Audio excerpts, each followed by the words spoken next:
teyzenin kamerayı verin.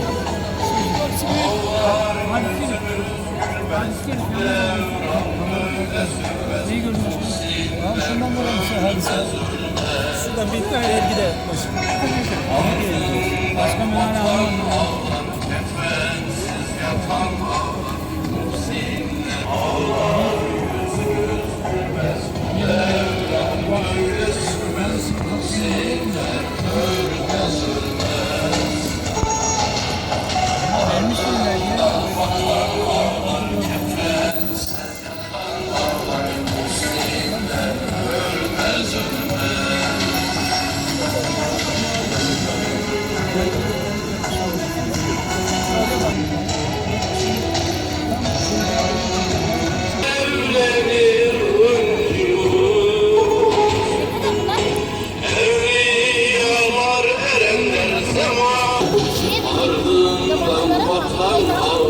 Kefensiz yatan ağlar, muhsinler ölmez ölmez.